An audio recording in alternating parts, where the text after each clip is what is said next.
അന്ന് റിയാലിറ്റി ഷോയിലെ പാട്ടുകാരൻ, ഇന്ന് കർത്താവിൻ്റെ പട്ടക്കാരൻ. സോഷ്യൽ മീഡിയയിൽ ഇന്ത്യൻ വോയിസ് എന്ന റിയാലിറ്റി ഷോയിലൂടെ ശ്രദ്ധേയനായ ഫാദർ ബിബിൻ ജോർജാണ് ഇന്ന് നമ്മോടൊപ്പം ഉള്ളത്.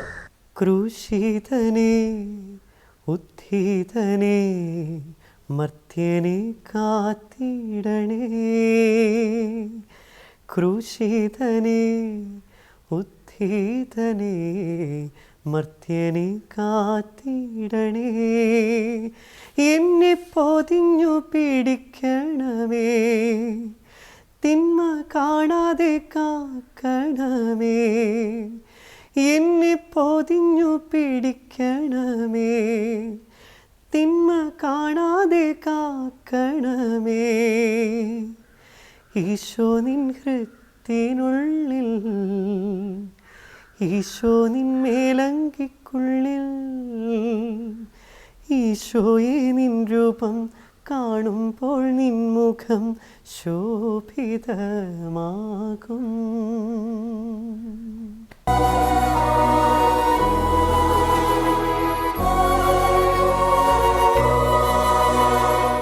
വളരെ സന്തോഷത്തോടെ സ്വാഗതം ചെയ്യുന്നു. നമസ്കാരം ഫാദർ. നമസ്കാരം. ഇപ്പം സോഷ്യൽ മീഡിയയിൽ മൊത്തം തിളങ്ങിയിരിക്കുന്ന ഒരു താരമാണ്. ഇന്ത്യൻ വോയിസ് എന്ന് പറയുന്ന ഒറ്റ പരിപാടി കൊണ്ട് ആദ്യം വളരെ കോൺഫിഡൻസ് ഇല്ലാതെ പിന്നീട് അങ്ങേയറ്റം കോൺഫിഡൻസോടെയും മുന്നോട്ട് പോയിക്കൊണ്ടിരിക്കുന്ന ഒരു ഫാദറാണ്. അപ്പോൾ ഒരു സാധാരണ വ്യക്തിയിൽ നിന്ന് ഒരു ഫാദറിലേക്കുള്ള ഒരു വരവാണ് ഇപ്പോൾ കണ്ടുകൊണ്ടിരിക്കുന്നത്. ഇപ്പോൾ രണ്ടും തമ്മിലുള്ളൊരു വ്യത്യാസം എങ്ങനെയാണ് കാണുന്നത്? വ്യത്യാസം സ്വഭാവത്തിൽ വ്യത്യാസമൊന്നും വന്നിട്ടില്ല. നമ്മളുടെ ഇങ്ങനെ പെരിഫറൽ ലെവലിൽ നോക്കിക്കഴിഞ്ഞ് കഴിഞ്ഞാൽ നമ്മുടെ അറ്റയർ ഡിഫറെൻ്റ് ആണ്. പിന്നെ കുറച്ചുകൂടെ പറഞ്ഞ പോലെ കോൺഫിഡൻസ് ലെവലിലൊരു വല്ലാത്ത ഒരു ഇന്നർ ഹാപ്പിനെസ്സിലൂടെ പോകുന്നൊരു സ്റ്റേറ്റിലേക്ക് വന്ന പോലെ ഉണ്ട്. നേരത്തെ ഒരു കൺഫ്യൂഷൻ ആയിരുന്നു, ഒരു ഐഡൻറ്റിറ്റി ക്രൈസിസ് ഒക്കെ ഉണ്ടായിരുന്നു. ഇപ്പോൾ ഒരു ഇന്നർ ഹാപ്പിനെസ്സിലേക്ക് വന്നു, അതിൻ്റെ കോൺഫിഡൻസ്. ഏത് പാരിഷിലാണുള്ളത് ഇപ്പോൾ? ഞാനിപ്പോൾ എൻ്റെ ഫസ്റ്റ് അപ്പോയിൻമെൻറ്റ് അച്ഛനായിട്ട് ഇവിടെ തന്നെയാണ്. ഇപ്പോൾ 2.25 വർഷമായിട്ട് ഇവിടെ തന്നെയാണ്. Saint Antony's church, Pathuvapuram, Arookutty, പല പേരിൽ ഈ പള്ളി അറിയപ്പെടും. വടുതലപ്പള്ളി, അരുക്കുറ്റിപ്പള്ളി, സെയിൻറ്റ് അന്തോണീസിൻ്റെ പള്ളിയാണ്. ഒരു തീർത്ഥാടന കേന്ദ്രമാണ്. അപ്പോൾ ഇവിടെയാണ് ഞാനിപ്പോൾ അസിസ്റ്റൻ്റ് വികാരിയായിട്ട് സേവനം ചെയ്യുന്നത്. ഇവിടുത്തെ മെയിൻ അച്ഛൻ്റെ പേര്? വികാരിച്ചൻ ആൻ്റണി കുഴിവേലി അച്ഛനാണ്. സീനിയർ പ്രീസ്റ്റാണ് അച്ഛൻ. അച്ഛൻ വേണ്ട എല്ലാ പ്രോത്സാഹനവും. പിന്നെ ഒരു കൊച്ചച്ഛനും കൂടെ ഉണ്ട്, ഫാദർ മിഥിൻ എന്ന് പറഞ്ഞിട്ട്. അപ്പം ഞങ്ങൾ 3 പേരുണ്ട്. ഞങ്ങളൊരു ഫാമിലി പോലെയാണ് ഇവിടെ ജീവിക്കണത്. വികാരിച്ചൻ്റെ സപ്പോർട്ട് ഉള്ളതുകൊണ്ടാണ് ഞാൻ ഇങ്ങനെയൊക്കെ പോകുന്നതും പാടുന്നതൊക്കെ. അപ്പോൾ ഈ കൊച്ചി രൂപതയിലാണ് ഞാൻ. ഈ ചൊവ്വാഴ്ച ദിവസത്തെ പ്രത്യേകതയെ പറ്റി പറയാമോ? സെയിൻറ്റ് ആൻ്റണീനോടുള്ള ഒരു ഡിവോഷൻ ചൊവ്വാഴ്ചകളിലാണ്. അപ്പോൾ കുർബാന, നൊവേന, ആരാധനയൊക്കെ, നേർച്ചക്കഞ്ഞി ഒക്കെ ഉണ്ടാവും. അപ്പോൾ അന്നാണ് ഇവിടെ ആളുകൾ ധാരാളമായിട്ട് വരുന്നത്. പിന്നെ ഇവിടുത്തെ തിരുനാൾ ഗംഭീരമാണ്. ഞാൻ മുന്നേ പറഞ്ഞല്ലോ, കൊച്ചിയിലെ തന്നെ ഏറ്റവും ആഘോഷം. ഒരു സാധാരണ തിരുനാളുകൾ നമ്മൾ കണ്ടിട്ടുണ്ടാവുമല്ലോ, ഭയങ്കര എക്സ്പെൻസീവാണ്, അറ്റ് ദ സെയിം ടൈം വളരെ അടിച്ചുപൊളി പരിപാടികൾ. ഇവിടെ അങ്ങനെയല്ല. ഇവിടെ ഒരു സ്പിരിച്വൽ എന്താ പറയുക, ഒരു സെലിബ്രേഷനാണ്. ഒരു 40 hours നീളുന്ന ഒരു ത്രൂ ഔട്ട്, പകലും രാത്രിയില്ലാണ്ട് നീളുന്ന ഒരു സ്പിരിച്വൽ സെലിബ്രേഷനാണ്. ആളുകൾ ഇവിടെ ഇങ്ങനെ വരും, ഭജനയിരിക്കും എന്ന് പറയും, കിടക്കലും ഒക്കെ ഇവിടെ തന്നെ ആയിരിക്കും. അങ്ങനെ ഒരു വലിയ തിരുനാളൊരു ഗംഭീരാഘോഷമാണ്. ഫാദർ, മറ്റുള്ള ഇപ്പം ഞാൻ ചോദിക്കുന്നതുകൊണ്ട് വേറെ തോന്നരുത്.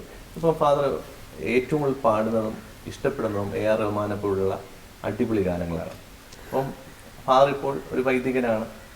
ആ ഒരു വൈദികൻ്റെ ഒരു ബഹുമാനത്തോടു കൂടിയാണ് ആൾക്കാർ കാണുന്നത്.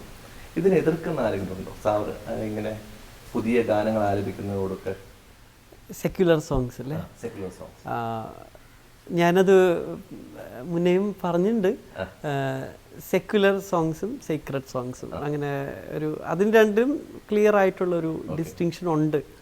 അതൊരു അച്ഛൻ രണ്ടും ഡീൽ ചെയ്യുമ്പോൾ എല്ലാവരും അക്സെപ്റ്റ് ചെയ്യണം എന്നില്ല. പറഞ്ഞ പോലെ എനിക്ക് കറക്ഷൻസ് തന്നിട്ടുണ്ട്.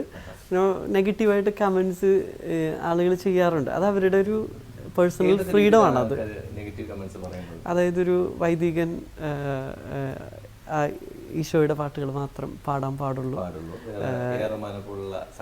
അതെ, സെക്യുലർ ആയിട്ടുള്ള സംഗീതം ആസ്വദിക്കാൻ പാടില്ല, പാടാൻ പാടില്ല. ആസ്വദിക്കാനും പാടില്ല എന്നാണ് പറയുന്നത്. അപ്പോൾ അത് എൻ്റെ ഒരു അത് അവരുടെ ഒരു കോണ്ടെക്സ്റ്റ് ആയിരിക്കാം. ഞാനത് റെസ്പെക്റ്റ് ചെയ്യുന്നു. അവർ വളർന്നു വന്ന സാഹചര്യം, അവരുടെ ഒരു ഫെയ്ത്തിനൊരു കോണ്ടെക്സ്റ്റ് ഉണ്ടല്ലോ. എൻ്റെ ഒരു ഫെയ്ത്തിൻ്റെയും എൻ്റെ ഒരു മ്യൂസിക്കൽ ട്രെയിനിങ്ങിൻ്റെയും കോണ്ടെക്സ്റ്റ് ഡിഫറെൻ്റ് ആണ്. എന്നെ അഭ്യസിപ്പിച്ചവരെല്ലാം നോൺ ക്രിസ്ത്യൻസ് ആണ്. എൻ്റെ ഗുരുക്കന്മാരെല്ലാം രാമൻകുട്ടി ഭാഗവതർ തുടങ്ങി ചന്ദ്രിക മിസ് എല്ലാവരും. യേശുദാസ് ഞാൻ തുടങ്ങിയത് അവിടെ നിന്നാണ്. ഞാൻ പഠിച്ചതും ദാസ് സാറിൻ്റെ സ്കൂളിലാണ്, കൊച്ചുപള്ളി സ്കൂളിൽ. കർണാടക സംഗീതം ഒരു 12 ഇയേഴ്സ്. അത് പക്ഷേ പല ഗുരുക്കന്മാരുടെ കീഴിലാണ്. ഒരു 5ഓളം ഗുരുക്കന്മാർ അതിനിടയിൽ വന്നായിരുന്നു. അങ്ങനെയാണ് എൻ്റെ. അപ്പോൾ ഇങ്ങനെയുള്ള ഒരു ഗുരുക്കന്മാരുടെ ഒരു കോണ്ടെക്സ്റ്റിൽ ഞാൻ പഠിച്ചു വന്നതുകൊണ്ട് തന്നെ എനിക്കറിയാം എന്താണ് സീക്രട്ട്, എന്താണ് സെക്യുലർ എന്ന്. എനിക്ക് ക്ലിയർ ഡിസ്റ്റിങ്ഷൻ എനിക്ക് ക്ലിയറാണ്. പക്ഷേ അത് പാടില്ല എന്ന് പറയുന്നതിനോട് എനിക്ക് ഒട്ടും എൻ്റെ ഒരു യോജിപ്പ് എനിക്ക് അതിന് ഭാവിയിലും അത് മാറാൻ സാധ്യതയില്ല. എനിക്ക് തോന്നുന്നു ഈ പള്ളിയിൽ വന്നിട്ട് ഏതാണ്ട് 2.5 വർഷമായി. അപ്പൊ ഇവിടെയുള്ള ഈ പള്ളിക്കാരുടെ ഈ ഇവിടെ ചുറ്റുവട്ടത്തുള്ള ആൾക്കാരുടെയൊക്കെ ഒരു അഭിപ്രായം എന്താണ്? എൻ്റെ ആദ്യത്തെ പള്ളി കൂടെയാണിത്. അച്ഛനായിട്ട് ആദ്യത്തെ പള്ളി കൂടെയാണ്. അപ്പോൾ അതെപ്പോഴും സ്പെഷ്യലാണല്ലോ. ഫസ്റ്റ് പ്ലേസ് എപ്പോഴും സ്പെഷ്യലാണ്. ആളുകളുടെ അഭിപ്രായം അല്ലേ? ഇവിടെ എൻ്റെ ചേച്ചിനെ കെട്ടിച്ചേക്കുന്നത് ഇവിടെ തന്നെ. എൻ്റെ ഫാമിലി ഇവിടെയൊക്കെ തന്നെയൊക്കെ ഉണ്ട്, അടുത്ത് തന്നെ. എനിക്ക് അതുകൊണ്ട് തന്നെ ഈ സ്ഥലവും ഈ പള്ളിയൊക്കെ മുന്നേ അറിയാം. ചേച്ചിനെ 15 വർഷമായി കല്യാണം കഴിച്ച് ഇങ്ങോട്ട് വിട്ടിട്ട്. അപ്പോൾ ഞാൻ ഇവിടെ വന്നിട്ടുണ്ട് വളരെ 15 ഇയേഴ്സ് മുതൽ. ഇവിടുത്തെ തിരുനാളൊക്കെ വളരെ ഗംഭീരമാണ്. കൊച്ചി രൂപതയിൽ തന്നെ ഏറ്റവും ഗ്രാൻഡ് ആയിട്ടുള്ള ഒരു തിരുനാളുകളിലൊന്നാണ് ഇവിടെ. കായലിലാണ് പ്രദക്ഷിണമൊക്കെ. അപ്പോൾ ഇവിടുത്തെ ആളുകളെ എനിക്ക് കുറച്ചൊക്കെ അറിയാം, നന്നായിട്ടറിയാം. ഈ ഇടവക ജനങ്ങൾ ഒരിക്കലും എന്നോട് ഇങ്ങനെ പറഞ്ഞ രീതിയിൽ പറഞ്ഞിട്ടില്ല. അവരെപ്പോഴും എൻ്റെ ടാലൻറ്റിന് റെസ്പെക്റ്റോടുകൂടി അവർ എന്നോട് കൂടുതൽ ആവശ്യപ്പെടുന്നത് സെക്യുലർ സോങ്സ് ആണ്. ഇപ്പോൾ വാർഷികമൊക്കെ വരുമല്ലോ, ഇയർലി വരുമ്പോൾ അവരെന്നോട് പാടുന്നത്, ഒരു അടിച്ചുപൊളി പാട്ട് പാടുന്നിട്ട് അവർ നമ്മളുടെ ഒപ്പം സ്റ്റേജിൽ കയറും, അവർ ഷൂട്ട് ചെയ്യും, അവർ സ്റ്റാറ്റസ് ഇടും. അവർ വളരെയധികം സപ്പോർട്ട് ചെയ്യുന്നുണ്ട്. ഗാനം എനിക്കിപ്പോൾ മനസ്സിലേക്ക് വരുന്നൊരു തോന്നുന്ന ഒരു ഗാനം, അതും ഇന്ത്യൻ വോയിസിലെ ഫസ്റ്റ് സ്റ്റേജ് ഒരു 2 പാട്ടുകളാണ് നമ്മൾ പാടേണ്ടത്. ഒന്ന് അൻപേ അൻപേ, വേറൊരെണ്ണം ശരത് സാറിൻ്റെ ഒരു പാട്ടാണ് ഞാൻ പാടിയത്. അപ്പോൾ ശ്രീരാഗമോ തേടും. അപ്പോൾ അതും എനിക്ക് ഫസ്റ്റ് പാടിയ പാട്ട് 2 ആയതുകൊണ്ട് ഇത് 2ഉം എനിക്ക് എപ്പോഴും ഫേവറേറ്റ് ആണ്. അപ്പോൾ അത് പാടാം. മറ്റേത് ഞാൻ എപ്പോഴും പാടുന്ന ഒരു പാട്ടായതുകൊണ്ട്. ശ്രീരാഗമോ തേടുന്നു നീ വീണതൻ പൊൻതന്തിൽ സ്നേഹാർദ്രമാം ഏതോ പദം തേടുന്നു നാം. ഈ നമ്മളിൽ നിൻ മൗനമോ പൂമാനമായി, നിൻ രാഗമോ ഭൂപാളമായി, എൻ മുന്നിൽ നീ പുലർകന്യയായി. ശ്രീരാഗമോ തേടുന്നു നീ വീണതൻ പൊൻതന്തിൽ. Thank you. ശരിക്കും ശരത് സാറിന്റെ സംവിധാനത്തിലുള്ള സംഗീത സംവിധാനത്തിലുള്ള എല്ലാ ഗാനങ്ങളും ആലപിക്കാൻ ശ്രമിക്കാറുണ്ട്. വളരെ റയറായിട്ടുള്ള. ഇത് ആക്സിഡന്റലായിട്ട് ഞാൻ എടുത്തതാണ്. വേറെ എല്ലാരും ഉപേക്ഷിച്ചിട്ടൊരു പാട്ട് ഞാൻ എടുത്തു എന്നില്ല, എനിക്കറിയില്ലായിരുന്നു ഇത്രയും.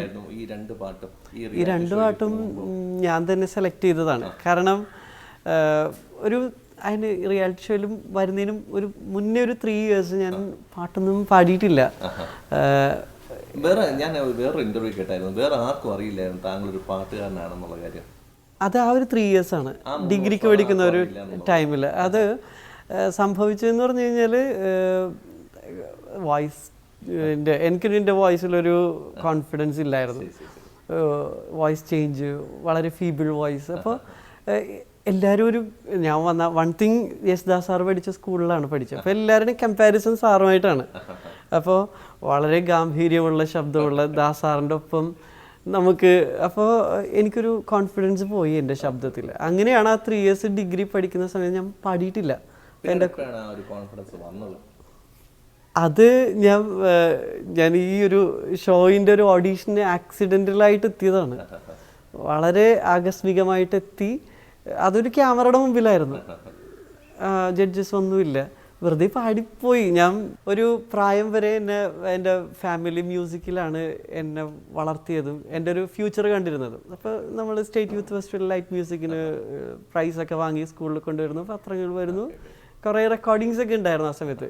പിള്ളേരുടെ റെക്കോർഡിങ്സ് ഉണ്ട്. ഒരു +2 ആയിട്ട് എനിക്ക് കിട്ടിയിരുന്ന പാട്ടുകൾ കുഞ്ഞു പിള്ളേരുടെ പാട്ടൊക്കെ ഇല്ലേ, അങ്ങനത്തെ പാട്ടുകളൊക്കെയാണ് പാടിയിരുന്നത്. അപ്പോൾ നമുക്കൊരു എക്സ്പീരിയൻസ് ഉണ്ട്, ഒരു ഉണ്ടായിരുന്നു. അപ്പോൾ അമ്മ ഭയങ്കര ഡിസപ്പോയിൻറ്റഡ് ആയിരുന്നു ഞാൻ ഈ സ്റ്റോപ്പ് ചെയ്തതിൽ. അപ്പോൾ അമ്മയ്ക്ക് വേണ്ടി തന്നെയാണ് വീണ്ടും ഒരു റീസ്റ്റാർട്ട് അമ്മ അറിയാണ്ട് തന്നെ തുടങ്ങിയതാണ്. എനിക്കിപ്പോൾ തോന്നുന്നു അമ്മ ഏറ്റവും വളരെ ഹാപ്പിയാണെന്ന് തോന്നുന്നു, ഹാപ്പിയസ്റ്റ് മൊമെന്റിലാണ് നിൽക്കുന്നത്. പിന്നെ തീർച്ചയായിട്ടും. ശരിക്കും അങ്ങനെയുള്ളൊരു സംഗീതം ആരാണ് മനസ്സിലാക്കിയത്? എൻ്റെ ടാലൻറ്റ് ആദ്യം മനസ്സിലാക്കിയത് അമ്മ തന്നെയാണ്.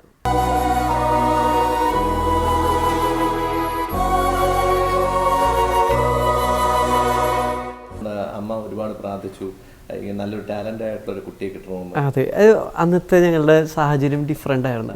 ഫാമിലി സിറ്റുവേഷൻ, ഞങ്ങൾ 3 മക്കളാണ്, ഞാൻ 3ാമത്തെ ആളാണ്. അപ്പോൾ ഒട്ടുമില്ല, ഒന്നുമില്ലാത്തൊരു വളരെ ഒരു നോർമൽ ഫാമിലി ആയിരുന്നു. അപ്പൻ ഒരു നോർമൽ ഇലക്ട്രീഷ്യൻ, ഡെയിലി വേജസിൽ, അമ്മ ഒരു തയ്യൽ മെഷീനിൽ, അങ്ങനെയാണ് ഞങ്ങളുടെ ലൈഫ് മുന്നേ. അപ്പോൾ ആകെ ആ വീടിൻ്റെ ഒരു ലക്ഷറി എന്ന് പറയുന്നത് ഞാൻ പാടിക്കൊണ്ടുവരുന്ന പ്രൈസും അപ്രീസിയേഷനൊക്കെയാണ്. അതാണ് ഞങ്ങളുടെ ഒരു പ്രായം വരെയുള്ള ഞങ്ങളുടെ ഒരു ലൈഫ്. അപ്പോൾ അമ്മക്ക് ഈ ഒരു സാഹചര്യത്തിലേക്ക് ഞങ്ങൾക്കൊരു ട്രഡീഷനും ഇല്ല മ്യൂസിക്കിൽ. അപ്പോൾ എന്തെങ്കിലും ഒരു ടാലൻ്റുള്ള കൊച്ചിനെ കിട്ടിയാൽ അവനെങ്കിലും ഹാപ്പി ആയിരിക്കുള്ളൂ എന്നൊരു അങ്ങനെ ഒരു ചിന്ത അമ്മക്കുണ്ടായിരുന്നു. അതുകൊണ്ടാണ് അമ്മ അങ്ങനെ ഒരു പ്രാർത്ഥന നടത്തിയത്. ഒരു ഡെയിലി റുട്ടീനായിരുന്നു. അമ്മ എന്നെ പ്രഗ്നൻ്റ് ആയി കൺസീവ് ചെയ്തപ്പോൾ മുതൽ അവിടെ അന്തോണി സുണ്യാളൻ്റെ ഒരു കുരിശുവരയുണ്ട് ചുള്ളിക്കൽ, അവിടെ പോയിരുന്ന്, അമ്മ ടൈപ്പിസ്റ്റായിരുന്നു അപ്പോൾ ആ സമയത്ത്, അത് ജോലി കഴിഞ്ഞ് വന്നിട്ട് ഡെയിലി അവിടെ ഇരുന്ന് പ്രാർത്ഥിക്കും, എന്തെങ്കിലും ഒരു ടാലൻ്റുള്ള കുട്ടി വേണം. അങ്ങനെ ചോദിച്ച് വാങ്ങി എടുത്ത ടാലൻ്റ്. അതുകൊണ്ട് തന്നെ അമ്മ തന്നെയായിരുന്നു വെയിറ്റിംഗ്, എന്താണ് ഇവൻ്റെ പുറത്ത് വന്നതിന് ശേഷം എന്താണ് ഇവൻ്റെ ടാലൻറ്റ് എന്നറിയാം. അപ്പോൾ ഞാൻ എപ്പോഴും ഒരു 3 വയസ്സുള്ളപ്പോൾ എന്തോ ഒരു പെട്ടെന്നൊരു പാട്ട് ഗ്രാസ്പ് ചെയ്ത് പാടി. പിന്നെ അമ്മ എന്നെ മ്യൂസിക്കിലേക്ക് എന്നെ ഫോഴ്സ്ഫുള്ളി തള്ളിയിട്ടങ്ങട് എൻ്റെ ടാലൻ്റ് അതാണെന്ന് മനസ്സിലാക്കി. ഒരു ഗായകൻ എന്ന നിലയിൽ നിന്ന് ഈ ഫാദർ എന്നുള്ള പട്ടം തിരഞ്ഞെടുത്തത് സ്വന്തം ഇഷ്ടപ്രകാരമാണ്? സ്വന്തം ഇഷ്ടപ്രകാരമാണ്. അതിന് കാരണമായ എന്തെങ്കിലും സന്ദർഭങ്ങളുണ്ടോ? അത് ഒരുപാട് പേര് ചോദിക്കും, ആരെങ്കിലും എന്നെ തേച്ചിട്ട് പോയതാണോ? ഞാൻ 24 വയസ്സുള്ളപ്പോഴാണ് സെമിനാരിൽ കയറുന്നത്. എല്ലാവരും 10ാം ക്ലാസ് കഴിയുമ്പോഴാണ് കയറുന്നത്. 15 വയസ്സുള്ളപ്പോൾ, ഞാൻ 24 വയസ്സ് M.Com കഴിഞ്ഞിട്ടാണ് കയറി ആൽബർട്ട്സിൽ. അപ്പോൾ എല്ലാവരും വിചാരിക്കുന്നത് എന്തോ ഒരു സംഭവം, ഭീകരമായ തേപ്പ് കഴിഞ്ഞു, അപ്പോൾ നൈരാശ്യത്തിൽ പോയി. ഒന്നുമല്ല, ഞാൻ പറയുന്നത് എനിക്കൊരു ഡ്രീം ഉണ്ടായിരുന്നു. എന്നെ വീട്ടിൽ നിന്ന് ഒരു പ്രായം വരെ വിടുന്നുണ്ടായിരുന്നില്ല. എല്ലാവരും ഞാൻ പറഞ്ഞില്ല, വീട്ടുകാർ കണ്ടിരുന്നൊരു ഫ്യൂച്ചർ മ്യൂസിക്കിലായിരുന്നു. അതുകൊണ്ടാണ് അവർ, പിന്നെ ഫാമിലിയിൽ നിന്ന് പോയവരൊക്കെ തിരിച്ചു പോകുന്ന ഒരു എക്സ്പീരിയൻസ് ഉള്ളതുകൊണ്ട് അങ്ങനെ ഒരു ഫിയർ ഉണ്ടായിരുന്നു. അപ്പോൾ അതുകൊണ്ടാണ് അവർ അത്രയും സപ്പോർട്ടീവായിട്ട് നിൽക്കാഞ്ഞത്. പിന്നെ ഒരു പ്രായം എത്തിയപ്പോൾ വീണ്ടും ആ പഴയ കാര്യങ്ങൾ നമ്മളെ ഡിസ്റ്റർബ് ചെയ്ത് തുടങ്ങി. ഒരു തരം അൺട്രസ്റ്റ് മനസ്സിലുണ്ടായിരുന്നു. നമ്മൾ ഈ മ്യൂസിക്കിലായിരുന്നപ്പോഴും ഭയങ്കര ഒരു ഡിസ്റ്റർബൻസ് ഉണ്ടായിരുന്നു. ഇതല്ല എൻ്റെ വേ, ഇതല്ല എന്നുള്ളൊരു വേ ഉള്ളിൽ പറയുന്നുണ്ടായിരുന്നു.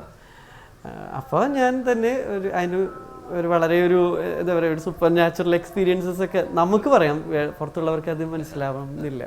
അങ്ങനത്തെ ചില ഇൻസിഡൻസ് ഉണ്ടായി. സോ ഞാൻ അങ്ങോട്ട് പോകാമെന്ന് വിചാരിച്ചു.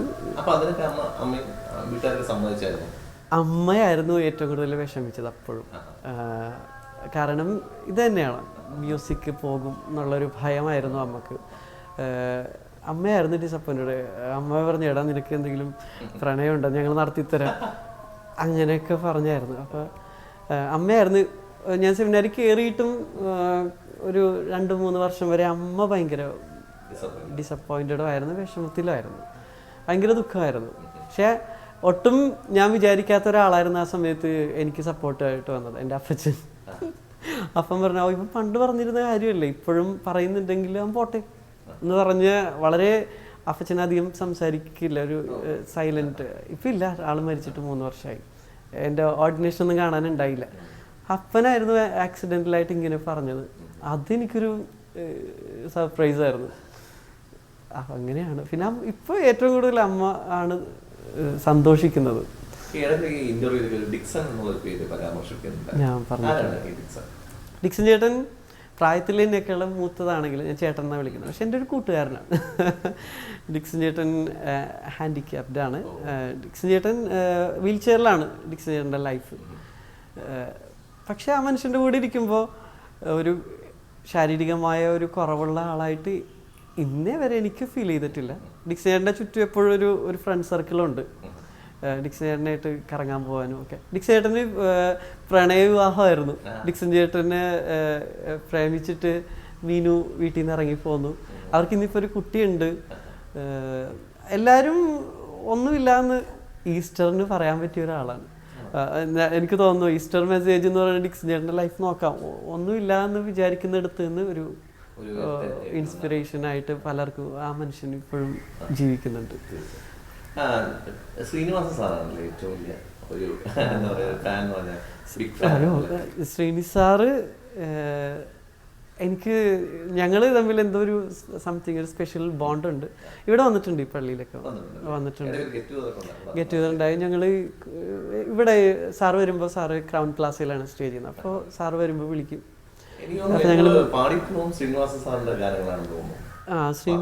ഞാൻ തമിഴിൽ ആദ്യമായിട്ടൊരു ഫിലിമിൽ പാടിയത് ശ്രീനിവാസ് സാറിൻ്റെ മ്യൂസിക്കിലാണ്. വൈരമുത്തു സാറായിരുന്നു ലിറിക്സ്, എ ആർ റഹ്മാൻ സാറിൻ്റെ ടീമായിരുന്നു അതിൻ്റെ ഓർക്കസ്ട്രേഷൻ. അതിൻ്റെ ഓഡിയോ ലോഞ്ചിന് വന്നത് റഹ്മാൻ സാറായിരുന്നു. എന്നെ റഹ്മാൻ സാറിലേക്ക് ഇൻട്രൊഡ്യൂസ് ചെയ്തുകൊണ്ടിരുന്ന ഒരാളായിരുന്നു ശ്രീനി സാറ്.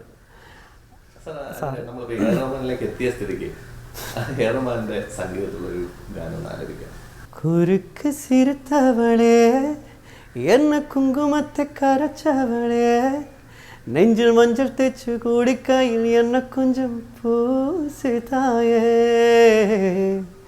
உன் கொலுசுக்குள் மணியாக என்ன கொஞ்சம் மாத்து தாயே, குறுக்கு சிறுத்தவளே என்ன குங்குமத்தை கரைச்சவளே, நெஞ்சில் மஞ்சள் தேச்சு கோழிக்கையில் என்ன கொஞ்சம் பூசு தாயே, உன் கொலுசுக்குள் மணியாக என்ன கொஞ்சம் மாத்து தாயே. Thank you. ഇപ്പോൾ ഒരു 2.5 വർഷമായിട്ട് ഈ പള്ളിയിൽ പോകുന്നുണ്ട്. അപ്പം ഇപ്പോൾ ഒരുപാട് കുട്ടികളൊക്കെ വന്ന് സംഗീതം പഠിക്കണമെന്നുള്ള ആഗ്രഹം പറഞ്ഞ് വരാറുണ്ട്. എന്തെങ്കിലും ഒരു പുതിയ സംരംഭം സ്റ്റാർട്ട് ചെയ്യാൻ അങ്ങനെ പറയുമ്പോൾ എപ്പോഴും അതിൻ്റെ ഒരു ഡ്രീമാണ്.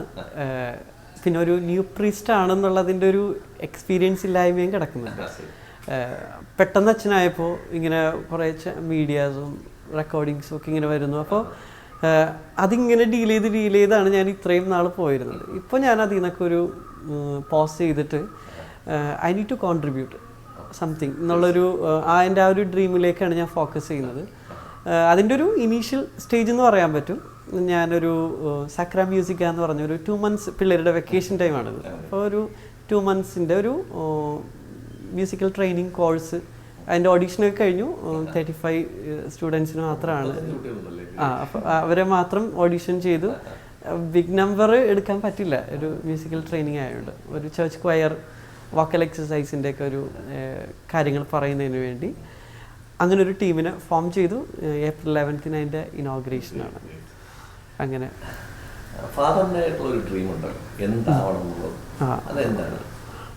ഈ ഒരു ലൈഫിൽ നമുക്കങ്ങനെ അംബീഷ്യസ് ആവാനൊന്നും പറ്റില്ല.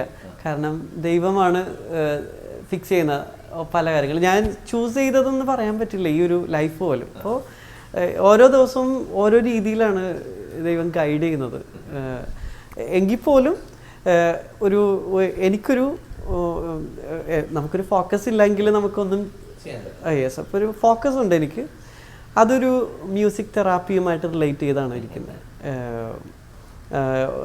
ഇന്നിപ്പോൾ ഒരു ഭയങ്കര ഒരു പിള്ളേരൊക്കെ വളരെ ഒരു ഹൈപ്പർ ആക്റ്റീവ് ആയിക്കൊണ്ടിരിക്കുന്ന ഒരു കാലഘട്ടമാണ്.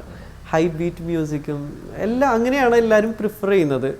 ഒരു വല്ലാത്തൊരു കോൺസെൻട്രേഷൻ ഫ്ലോ പിള്ളേർക്ക് വരുന്നുണ്ട്. ഇപ്പോൾ ഞങ്ങൾക്ക് പാരീഷിൽ തന്നെ ഒരു ഹോസ്പിറ്റലുണ്ട്. അപ്പോൾ അവിടെ വരുന്ന കേസുകളൊക്കെ ഹൈപ്പർ ആക്റ്റീവാണ്. അപ്പോൾ ആ ഡോക്ടർ സിസ്റ്റർ എന്നോട് എപ്പോഴും പറയും, ഒരു വളരെ ഒരു രാഗ തെറാപ്പി എന്നൊക്കെ പറയും, മ്യൂസിക് തെറാപ്പിക്കൊക്കെ റെലവൻസ് കൂടിക്കൊണ്ടിരിക്കുന്ന ഒരു കാലഘട്ടമാണ്. ഒരു സോഫ്റ്റ് മ്യൂസിക് അവരുടെ നേച്ചർ അനുസരിച്ച് ഓരോ ടൈം അങ്ങനെയൊക്കെ ഉണ്ട്, രാഗ തെറാപ്പിയിൽ ഉണ്ട്. അപ്പോൾ അതറിയണം എന്നുണ്ട്. പ്ലസ് ചർച്ചിൻ്റെ ഒരു സംഗീതമുണ്ട്, ഗ്രിഗോറിയൻ മ്യൂസിക്. രണ്ടും തമ്മിൽ വളരെ അഭേദ്യമായിട്ടുള്ളൊരു ബന്ധമുണ്ട്. ഇന്ത്യൻ മ്യൂസിക്കും ചർച്ച് ഗ്രിഗോറിയൻ ചാൻറ്റും രണ്ടും കമ്പൈൻ ചെയ്തൊരു മ്യൂസിക് തെറാപ്പി എന്നുള്ള ഒരു രീതിയിലൊരു സ്റ്റഡീസ് നടത്തണം, അതിന് കോൺട്രിബ്യൂട്ട് ചെയ്യണം. ആ ഒരു രീതിയിലേക്ക് എനിക്കല്ലാണ്ടൊരു ബാൻഡ് പെർഫോമൻസ് അങ്ങനെ റെക്കോർഡിങ്സ് അങ്ങനെ നടക്കുന്നതിനോടല്ല എനിക്ക് തോട്ട് പോകുന്നത്. നമുക്ക് ഈസിയാണ്, പിള്ളേരെ ഇളക്കി മറിക്കാൻ ഈസിയാണ്, ഒരു ഹൈ ബീറ്റ് പാട്ട് പാടിയാൽ മതി. പക്ഷെ അതല്ല ഇനിയുള്ള കാലത്ത് ആവശ്യമെന്ന് എനിക്ക് ഫീൽ ചെയ്യുന്നു. കുറച്ചുകൂടെ സീക്രട്ട് ആയിട്ടുള്ള, കുറച്ചുകൂടെ കാമായിട്ടുള്ള മ്യൂസിക്കിലേക്ക് അവരെ കൊണ്ടുവരണം. എല്ലാവരുടെ ഓറിയൻറ്റേഷനൊക്കെ മാറിക്കൊണ്ടിരിക്കുകയാണ്. അപ്പോൾ മ്യൂസിക്കിന് അങ്ങനെ ഒരു ഹീലിംഗ് പവറുണ്ട്, അത് യൂസ് ചെയ്യണം എന്നാണ് എൻ്റെ ഒരു ഡ്രീം.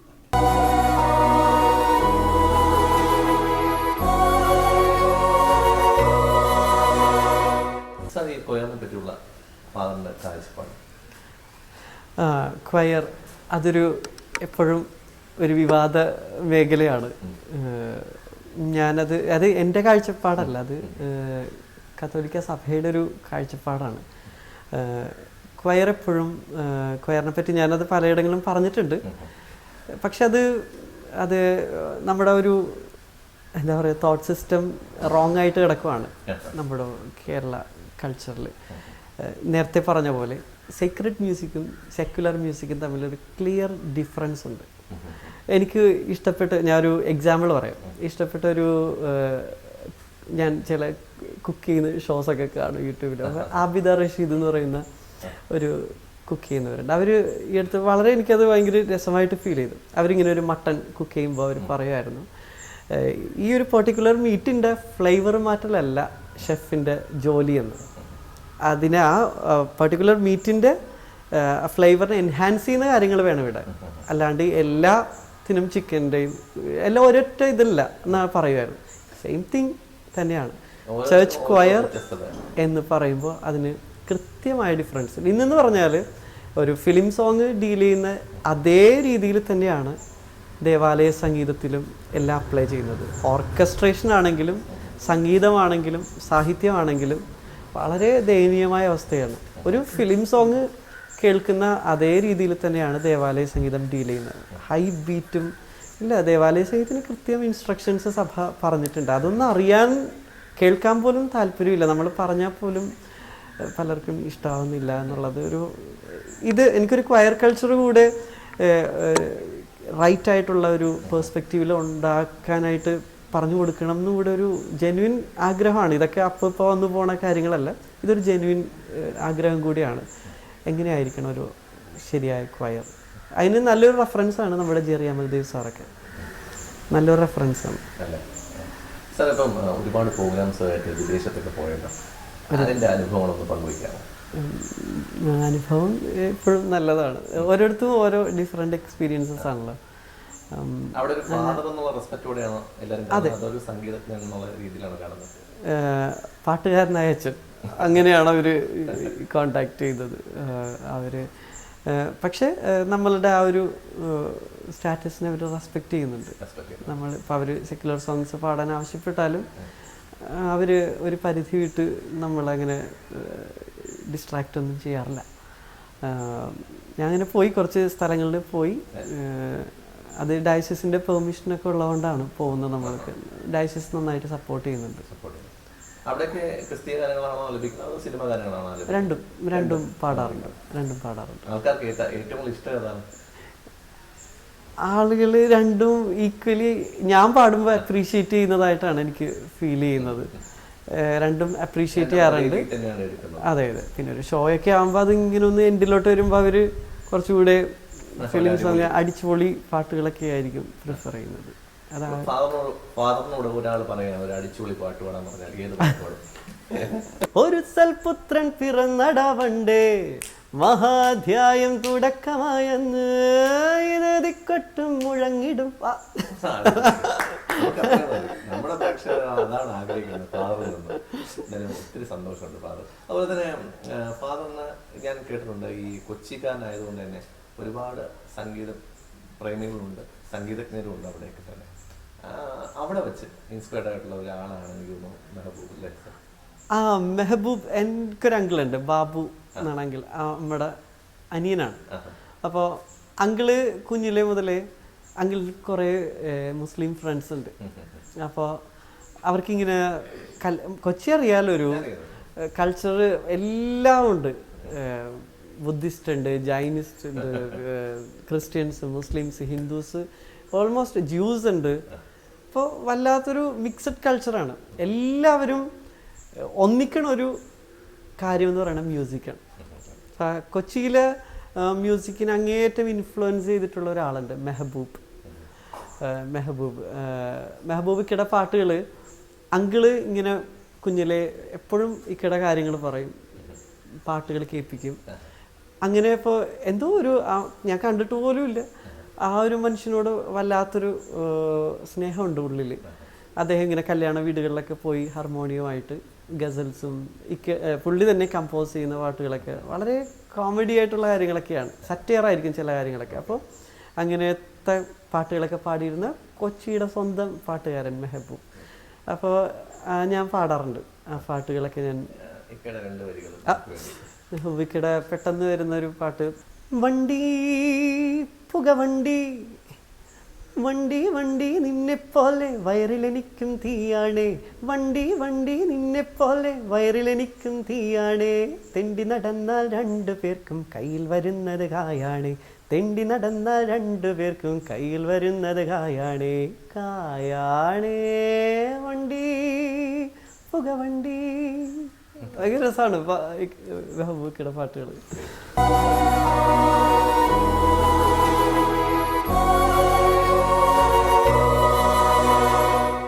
ഇന്ന് ഈസ്റ്റർ ആണല്ലോ, അപ്പോൾ അച്ഛൻ്റെ കുട്ടിക്കാലത്ത് ഈസ്റ്ററെ പറ്റിയിട്ടുള്ള ഓർമ്മകളൊന്ന് പങ്കുവയ്ക്കാമോ? കുട്ടിക്കാലത്ത് ഈസ്റ്റർ എൻ്റെ പള്ളി ചിറക്കപ്പള്ളി എന്ന് പറയും, പള്ളുരുത്തിയിലാണ്. ഒരു നോർമൽ പാരിഷാണ്. ഈസ്റ്റർ ഓർമ്മകളെന്ന് പറയുന്നത് ഈ ഹോളി വീക്ക് എപ്പോഴും സ്പെഷ്യലാണ് ഞങ്ങൾ ക്രിസ്ത്യൻസിന്. അന്നത്തെ പാട്ടുകൾ എന്നെ എപ്പോഴും അട്രാക്ട് ചെയ്യുന്നത് ക്വയർ തന്നെയായിരുന്നു. അപ്പോഴും ഈ സാധാരണ ഡേയ്സിൽ പാടുന്ന പാട്ടുകളല്ല, ഈ ഡേയ്സിലേക്ക് സ്പെഷ്യൽ ആരാധനാക്രമ സംഗീത ഗാനങ്ങളുണ്ട്. അത് വർഷത്തിൽ ഇപ്പോഴേ കേൾക്കുള്ളൂ, വേറെ കേൾക്കാൻ വേറെ അവസരമേ ഇല്ല.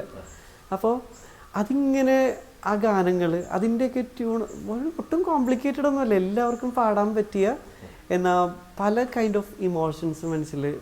ദുഃഖവെള്ളിക്കാണെങ്കിൽ അപാരമായിട്ടുള്ള ജീസസിൻ്റെ ആ ഒരു പീഡാനുഭവങ്ങളൊക്കെ ധ്യാനിക്കുന്ന വല്ലാത്തൊരു വേദന ഉണ്ടാക്കുന്ന ഗാനങ്ങൾ. ഈസ്റ്ററിനാണെങ്കിൽ ഭയങ്കര ഹോപ്പ്ഫുള്ളായിട്ടുള്ള ഗാനങ്ങൾ. ആ പാതിര കുർബാനയുടെ ഒരു ഫീല് അതൊരു സ്പെഷ്യൽ തിങ് ആണ്. അന്ന് എല്ലാവരും തിരികൾ കത്തിച്ച് പിടിച്ച് പള്ളിയിലേക്ക് കയറുന്നു, ഇരുട്ടാണ്, ഇരുട്ടത്ത് കയറുന്നു, പുതിയ ജലം ആശീർവദിക്കുന്നു, നമ്മൾ തിരികെ കൈ പിടിച്ച് ജ്ഞാനസ്നാനവ്രത നവീകരണം നടത്തുന്നു. അന്നത്തെ ഈസ്റ്റർ പ്രഘോഷണം അത് ഫുൾ ഗാനമാണ്. അത് അച്ഛനായിട്ടിപ്പോൾ ഞാൻ പാടുമ്പോൾ അതൊരു സ്പെഷ്യലാണ്. അപ്പോൾ അതൊക്കെ കഴിഞ്ഞ് ഒരു നോമ്പ് അതും സ്പെഷ്യലാണ്. നമ്മളൊരു നോമ്പൊക്കെ എടുത്തിട്ട് നല്ല താറാവും ഒക്കെ ആയിട്ട് പാതിര കുർബാന കഴിഞ്ഞ് വന്നിട്ട് തന്നെ ഒരു കഴിക്കലൊക്കെ ഉണ്ട്. ഫുഡ് എനിക്കിഷ്ടമാണ്, കാണുമ്പോൾ വളരെ ഇതായിട്ടിരിക്കും. പക്ഷെ ഞാൻ വലിച്ചുവാരി തിന്നുന്ന ആളല്ല, എല്ലാം ഡിഫറെൻറ്റ് സാധനങ്ങൾ അന്വേഷിച്ച് പോയി കഴിക്കുന്ന ഒരു അങ്ങനത്തെ ഒരു ഫ്രണ്ട്സ് ഉണ്ട് എനിക്ക്. ഏറ്റവും ഇഷ്ടപ്പെട്ട ഫുഡ് ഏതാ? അങ്ങനെയൊന്നുമില്ല, അങ്ങനെ എനിക്കതൊരു സീസണലാണ്. ചില സമയത്ത് ചിലപ്പോൾ ഒരു നേരമൊക്കെ കഴിക്കുള്ളൂ. അങ്ങനെ ഈ സംഗീതത്തിൻ്റെ ലോകത്തേക്ക് വന്നപ്പോൾ നമുക്ക് ഒരുപാട് സുഹൃത്തുക്കൾ ഉണ്ടാവുമല്ലോ. സുഹൃത്ത് വിലകളുള്ള ഒരാളാണ് ഫാദർ എന്ന് എനിക്കറിയാം. പക്ഷെ ഏറ്റവും കൂടുതൽ ഫാദറിന് ഈ ഒരു മേഖലയിലേക്ക് വരാനും എപ്പോഴും സപ്പോർട്ട് ചെയ്തിട്ടുള്ള ആരെങ്കിലും ഉണ്ടോ? സുഹൃത്തുക്കളിൽ നിന്നാണെങ്കിൽ എനിക്കൊരു ഫ്രണ്ട് സർക്കിളുണ്ട്. ഞാൻ പറഞ്ഞ പോലെ ഭയങ്കര, ഞാൻ ക്വാണ്ടിറ്റിയിലല്ല വിശ്വസിക്കുന്നത്, ക്വാളിറ്റിയിലാണ് വിശ്വസിക്കുന്നത്. അത് പണ്ട് മുതലേ ഉണ്ട്. എനിക്ക് എവിടെ ചെന്നാലും, ഇപ്പോൾ സെമിനാരിയിൽ പോയപ്പോഴും കോളേജിൽ പഠിക്കുമ്പോഴും ഒക്കെ എനിക്കൊരു നല്ലൊരു ഫ്രണ്ട്സിൻ്റെ സർക്കിളുണ്ട്. എനിക്ക് തോന്നുന്നു ഇപ്പോഴത്തെ പിള്ളേർക്ക് അത് കുറവാണോ എന്ന് എനിക്കൊരു ഡൗട്ടുണ്ട്. കാരണം അവരിങ്ങനെ എല്ലായിടത്തും സെലിബ്രേഷൻ സ്റ്റാറ്റസൊക്കെ ഇടാൻ വേണ്ടി കുറേ ആർട്ടിഫിഷ്യലി ഉണ്ടാക്കുന്നത്. പക്ഷെ ഇതെല്ലാം സ്വാഭാവികമായിട്ട് വന്നുചേർന്ന നല്ല ഒരേ വേവ് ലെങ്ത്തിലുള്ള ഞങ്ങളുടെ എൻ്റർടൈൻമെൻറ്റ് എന്ന് പറയുന്നത് വളരെ കുഞ്ഞു കാര്യങ്ങളിൽ പൊട്ടിച്ചിരിക്കും, വളരെ ചെറിയ കാര്യങ്ങളിൽ സന്തോഷിക്കുന്ന എൻ്റെ പോലെ ഇത്തിരി ലൂസായിട്ടുള്ള കുറച്ച് നല്ല ഫ്രണ്ട്സ് എനിക്കുണ്ട്. ഈ ഫാദർ പട്ടം കിട്ടിയ ശേഷം കൂടുതൽ ആസ്വദിക്കുന്ന ക്രിസ്തീയ ഗാനങ്ങളാണോ അതോ? ഇല്ലില്ല, ഞാനെല്ലാം കേൾക്കും. ഞാനിപ്പോൾ ഈ ദിവസങ്ങളിൽ കൂടുതൽ കേൾക്കുന്ന ജഗജിത് സിംഗിൻ്റെ ഒക്കെ, ചിത്ര സിംഗിൻ്റെ അവരുടെ ഗസൽസ് ആണ് കുറച്ച് ഇപ്പോൾ ഈ ഡേയ്സിൽ കേൾക്കുന്നത്. അതിങ്ങനെ കൂടെ അതിന് മുന്നേ സുഷിൻ ശ്യാമായിരിക്കും. അങ്ങനെ അത് എല്ലാം കേൾക്കും. ഇപ്പോഴത്തെ ഹരിഹരൻ സാർ എനിക്ക് അതെനിക്ക് എപ്പോഴും ഫേവറേറ്റ് ആണ്. എന്നാലും ഇപ്പം എനിക്ക് കുറച്ച് വല്ലാത്തൊരു ഹരിഹരൻ സാറ് ക്രിസ്ത്യൻ ഡിവോഷണൽസ് പാടിയിട്ടുള്ളത് എനിക്ക് അറിയില്ലായിരുന്നു. അപ്പോൾ ഈ അടുത്താണ് വളരെ കുറച്ച് പാടിയിട്ടുള്ളൂ. പക്ഷേ വളരെ ക്രീമായിട്ടുള്ള പാട്ടുകൾ അതിൽ അതൊരു എനിക്കത് അറിയാൻ പറ്റില്ല. സാറിൻ്റെ ഇൻ്റർവ്യൂസൊക്കെ ഞാൻ ഇങ്ങനെ ഇരുന്ന് കാണും.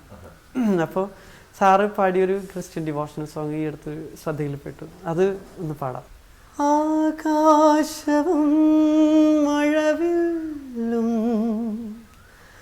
ആഴിയും തന്നൊരു സ്നേഹം, അറിവിൻ്റെ ആഴങ്ങൾ തേടാൻ അക്ഷരം നൽകുന്ന സ്നേഹം, കുരിശോളം ഉയരുന്ന സ്നേഹം, കുരിശിൽ മരിച്ചൊരു സ്നേഹം, കുരിശെല്ലാം നീക്കുന്ന സ്നേഹം, ക്രൂശിതനാഥൻ്റെ സ്നേഹം, കുരിശോളം ഉയരുന്ന സ്നേഹം.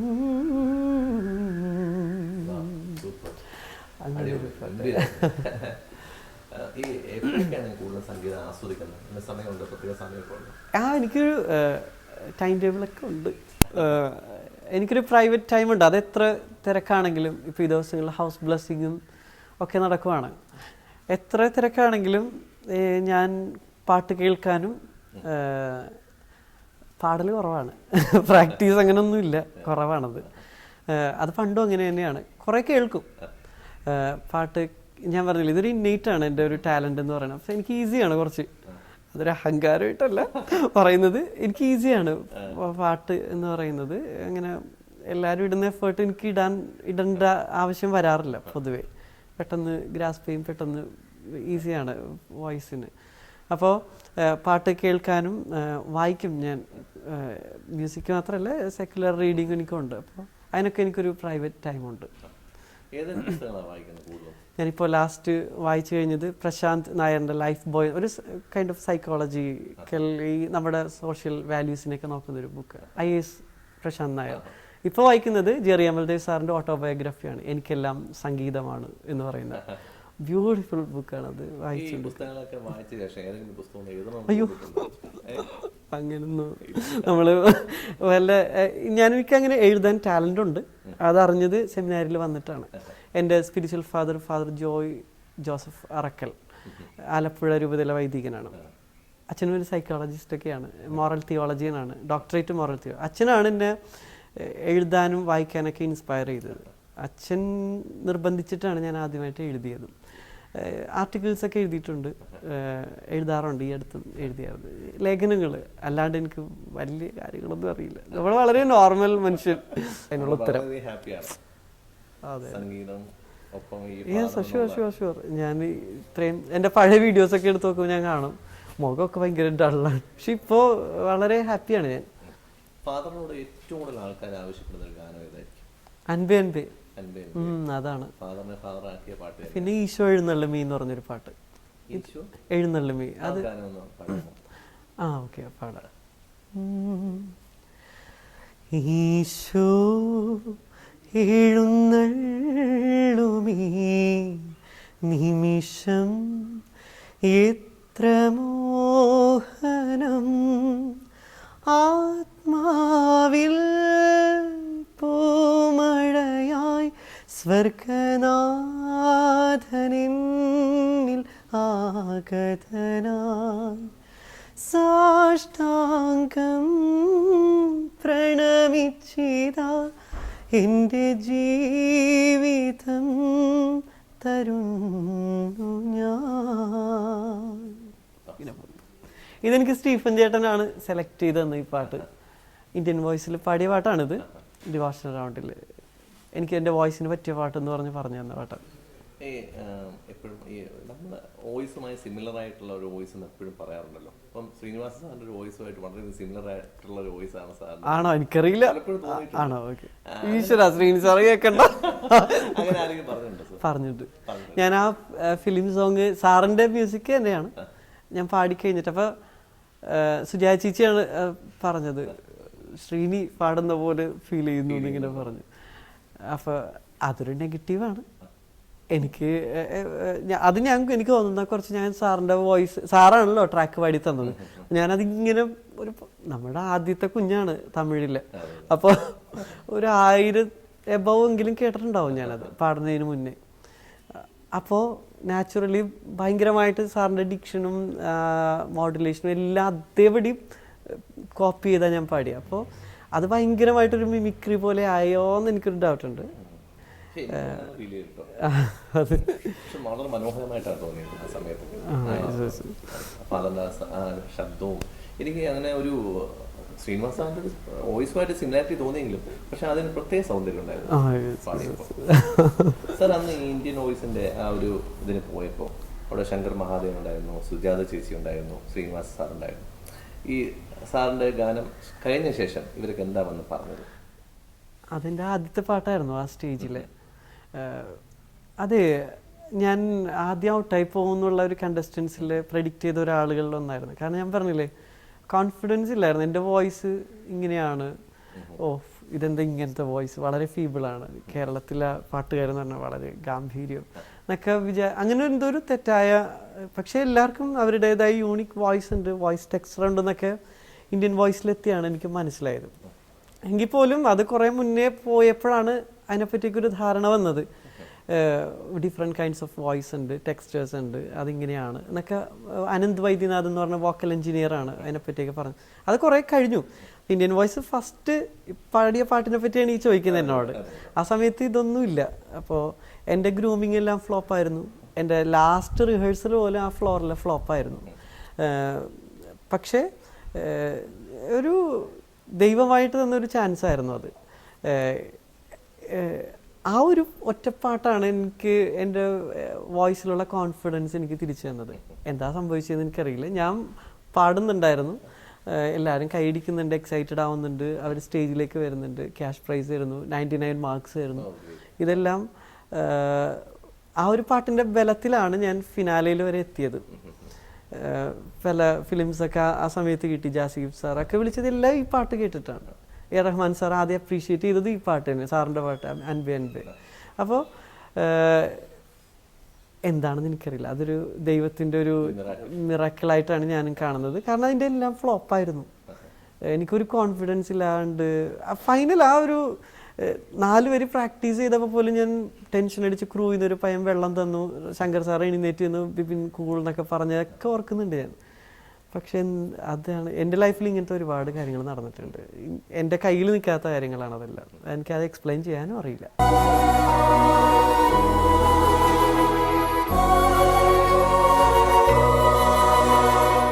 ഈ ഫാദർ ആകാനുള്ള ഒരു ആഗ്രഹം ഉള്ളിലേക്ക് വന്നത് പിന്നീട് അതിലേക്കുള്ള വഴി എങ്ങനെയാണ്? അതൊരു മൊമെൻ്റ് ആയിരുന്നു. ഞാൻ പറഞ്ഞില്ലേ ആദ്യം ഒരു ഡ്രീം ഉണ്ടായിരുന്നു, പിന്നെ അതിങ്ങനെ മറന്നുപോയി. വീട്ടിൽ നിന്നൊന്നും വിട്ടില്ല, പിന്നെ ഇന്ത്യൻ വോയിസിലൊക്കെ വന്നു, അതിങ്ങനെ മറന്നു കിടക്കുമായിരുന്നു. അതിനുശേഷം ഇങ്ങനെ ഇന്ത്യൻ വോയിസ് ഷോ കഴിഞ്ഞിട്ട് ഞാൻ M.Com ആൽബർട്ട്സിൽ ചെയ്യുവാണ്. ഷോസും പരിപാടികളൊക്കെ ആയിട്ട് ഇങ്ങനെ നമുക്ക് അത്യാവശ്യം ഇതൊക്കെ ആയിട്ട് ഇങ്ങനെ നടക്കുന്ന സമയത്ത് ആണ് നേരത്തെ ഞാൻ ഒരു ഫ്രണ്ടിൻ്റെ കാര്യം പറഞ്ഞായിരുന്നു, ആൻ്റണി ഫ്രാൻസിസ്. ഒരു ഡിഗ്രി കഴിഞ്ഞപ്പോൾ കയറി എന്ന് പറഞ്ഞില്ലേ, അച്ഛനാണ്. അപ്പോൾ പുള്ളിയുടെ ഉടുപ്പിടൽ ചടങ്ങ് സെമിനാരിയിലായിരുന്നു. അപ്പോൾ ഉടുപ്പിടുന്ന ഒരു ചടങ്ങുണ്ട്, ഫിലോസഫി കഴിഞ്ഞ് റീജൻസി കഴിഞ്ഞിട്ട്. അപ്പോൾ അതിന് അവൻ എന്നെ വിളിച്ചിട്ട് പറഞ്ഞു, എടാ നീ ക്വയർ ലീഡ് ചെയ്യണം എന്ന് പറഞ്ഞു. ആ സമയത്ത് പക്ഷേ കോമഡി എന്ന് പറഞ്ഞാൽ ഞാൻ പള്ളിയിലൊക്കെ പോകൽ ഉണ്ടായിരുന്നില്ല. അങ്ങനെയല്ല എന്നെ വളർത്തിയത്, വളരെ പയസ്സായിട്ടുള്ള ഒരു ഫാമിലിയിൽ നിന്നാണ് വന്നത്. പക്ഷെ ഒരു ടൈമിൽ ഉണ്ടാവുമല്ലോ നമ്മുടെ പ്രായത്തിൽ, എല്ലാത്തിനെയും ക്വസ്റ്റ്യൻ ചെയ്യും. വിശ്വാസം ഇങ്ങനെ നമുക്ക് എക്സ്പ്രസ് ചെയ്യുന്നതിലൊരു നാണക്കേടും ഒരു ചമ്മലും ഒക്കെ യൂത്തിന് വരുന്നൊരു പ്രായമുണ്ട്. ആ ഒരു കൺഫ്യൂഷൻ സ്റ്റേജിലായിരുന്നു ഞാൻ. അപ്പോൾ അങ്ങനെ ഒരു ടൈമാണ്. ഞാൻ 1.5 വർഷത്തോളം പള്ളിയിലൊന്നും കയറില്ലായിരുന്നു. അപ്പോൾ ആ സമയത്താണ് ഇവനിങ്ങനെ വിളിച്ചിത് പറയുന്നത്. അപ്പോൾ ആണെങ്കിൽ ക്വയർ എനിക്കൊരു കണക്ഷൻ പോലും ഇല്ല, നമ്മൾ ഇത്രയും നാൾ പോയിട്ടില്ല, അപ്പോൾ ഒന്നും അറിയില്ല. അപ്പോൾ അവന് നിർബന്ധം ഞാൻ പാടിയേ പറ്റുള്ളൂ. അപ്പം അങ്ങനെ ഞാൻ കൊച്ചിയിൽ തന്നെയുള്ള ക്വയറിലെ കുറച്ച് എക്സ്പേർട്സ് ഉണ്ട്, മിൽട്ടൻ ചേട്ടൻ, മെലിൻ ആൻറ്റി, അവരൊക്കെ കുഞ്ഞിലെ പോലെ അറിയാവുന്നത്. അവരൊക്കെ ആയിട്ട് അവർ ലീഡ് ചെയ്യണം, ഞാൻ കൂടെ നിന്ന് പാടും. പക്ഷെ എൻ്റെ കെയർ ഓഫിലാണ് ഇത് സാധനം വരുന്നത്. അപ്പോൾ അങ്ങനെ ഒന്ന് സെറ്റ് ചെയ്ത് ഫോർട്ട് കൊച്ചിയിലെ പഴയ ബിഷപ്സ് ഹൗസ് ചാപ്പലുണ്ട്, ഫോർട്ട് കൊച്ചിയിലെ ബിഷപ്സ് ഹൗസ് പാലസ് എന്ന് പറയുന്ന പഴയ ഒരു ഗംഭീരം, അതൊക്കെ എപ്പോഴും കണ്ടിരിക്കേണ്ട ഒരു സ്ഥലമാണ്. അവിടുത്തെ ചാപ്പലിൽ, ചെറിയൊരു ചാപ്പലാണ്, അവിടെ ഇങ്ങനെ പാടാൻ നിൽക്കുവാണ് ഞാൻ. അപ്പോൾ വെസ്റ്റ് ചെയ്യുന്ന സമയം, അതായത് ഉടുപ്പിട്ട് കൊടുക്കുന്ന ഒരു ടൈമിലൊരു ഹോളി സ്പിരിറ്റിൻ്റെ ഒരു പാട്ട് പാടുവാണ്. ഞാൻ ലീഡ് ചെയ്യുന്നു, അവർ പാർട്സ് വോക്കൽ വോയിസ് ഒക്കെ ആയിട്ട് ഇങ്ങനെ നിൽക്കുന്ന സമയത്ത് ഞാൻ ജസ്റ്റ് ഒന്നിങ്ങനെ ഒന്ന് നോക്കിയതാണ്. അവൻ ഉടുപ്പിടുന്ന കാണാൻ വേണ്ടി പാടിക്കൊണ്ട് ഇങ്ങനെ നോക്കിയപ്പോൾ എന്തൊക്കെയോ സംഭവിക്കുന്നുണ്ട്. എൻ്റെ ഉള്ളിലൊരു ഭയങ്കര ഭാരം ഫീൽ ചെയ്യുന്നു, എൻ്റെ കണ്ണ് നിറയുന്നുണ്ട്. ഒരു ശബ്ദം ഞാൻ ഇന്നേവരെ അങ്ങനെ കേട്ടിട്ടില്ല. This is not your way, that is your way എന്നിങ്ങനെ ഒരു വോയിസ് ഇങ്ങനെ ഉള്ളിൽ കേട്ടു. ആ മൊമെൻറ്റിൽ ഞാൻ ഡിസൈഡ് ചെയ്തു, അതാണ് എൻ്റെ വഴി, ഇതാണ് എൻ്റെ വഴി. ഈ സെമിനാരി ലൈഫ് എന്ന് പറയുന്നത് കുറച്ച് കടുപ്പമാണ്. നമുക്ക് ഈ നമ്മുടെ സംഗീതമായിട്ട് പോകുന്ന ഒരു സമയത്ത് ഈ സെമിനാരി ലൈഫിലുണ്ടായ അനുഭവങ്ങളൊന്നും പറയാം. ആ വാക്ക് കൃത്യം പറഞ്ഞു നന്നായി, കടുപ്പമാണെന്നല്ലേ. എനിക്കങ്ങനെ ആയിരുന്നില്ല. ഞാൻ ഒന്നാമത് ലേറ്റായിട്ട് കയറിയ ഒരാളാണ്. മൈനർ സെമിനാരിയിൽ 1 വർഷമാണ് ഞാൻ നിന്നേക്കുന്നത്.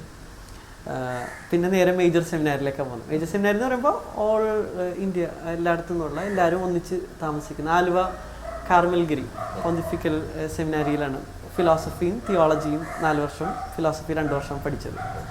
അപ്പോൾ എല്ലാവർക്കും ഒരു ധാരണയാണിത്, സെമിനാരി ലൈഫ് ഒരു അടുപ്പമാണ്, അതൊരു ജയില് പോലെയാണ്, ടൈം ടേബിളാണ്, മണിയടിക്കുമ്പോൾ ഇന്ന കാര്യങ്ങൾ ചെയ്തില്ലെങ്കിൽ എന്തൊക്കെയോ സംഭവിക്കും.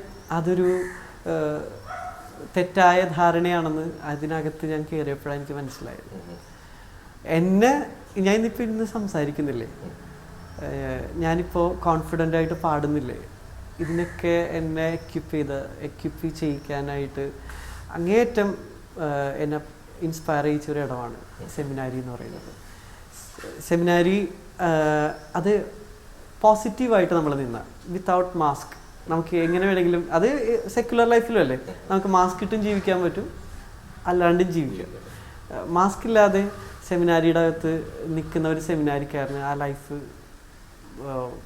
അങ്ങേയറ്റം ബ്ലെസ്സിങ് ആയിരിക്കും.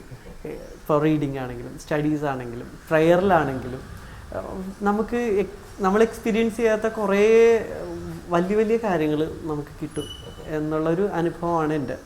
സെമിനാറിൽ ഏറ്റവും കൂടുതൽ ഞാൻ സ്പെൻഡ് ചെയ്തേക്കുന്ന 2 സ്ഥലങ്ങളാണ്. ഒന്ന് ക്വയർ, 8 വർഷം എൻ്റെ ഡ്യൂട്ടി ക്വയർ മാസ്റ്ററായിരുന്നു. അപ്പോൾ ക്വയറിൽ അവരാണ് എങ്ങനെ ഗ്രിഗോറിയൻ മ്യൂസിക്കൊക്കെ ഇൻട്രൊഡക്ഷൻ കിട്ടിയത് എനിക്ക് അവിടെ നിന്നാണ്. പിന്നെ രണ്ടാമത്തെ ഒരു സ്പേസ് ലൈബ്രറി.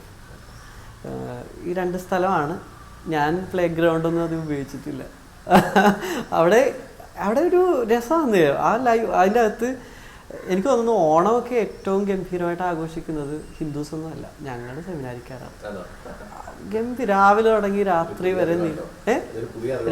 വരെ നീളുന്ന ആഘോഷമാണ്. ചെണ്ട, പുലികളി, ഗംഭീര സദ്യ, ഇന്ത്യൻ മാസ് ഉണ്ടാകും. ഭയങ്കര രസമാണ് സെമിനാരി ലൈഫ്. അത് ആസ്വദിക്കേണ്ട ഒരു ലൈഫാണ്. അത് എനിക്കെപ്പോഴും ഞാൻ നന്ദിയോടുകൂടി ഓർക്കുന്ന ഇടമാണ് കാർമൽഗിരി സെമിനാരി, അവിടുത്തെ പ്രൊഫസർമാർ, റെക്ടർമാർ. ഇന്ന് ഈസ്റ്റർ ആണല്ലോ, നമ്മുടെ പ്രിയപ്പെട്ട പ്രേക്ഷകരോട് എന്താണ് പറയാനുള്ളത്? ഈസ്റ്റർ ഒരു പ്രതീക്ഷയുടെ ദിവസമാണ്. അത് ക്രിസ്ത്യാനികൾക്ക് മാത്രമല്ല, എല്ലാവർക്കും. ക്രിസ്തു മരിച്ചു, അഴുകി പോയില്ല, ഉയർത്തെഴുന്നേറ്റു.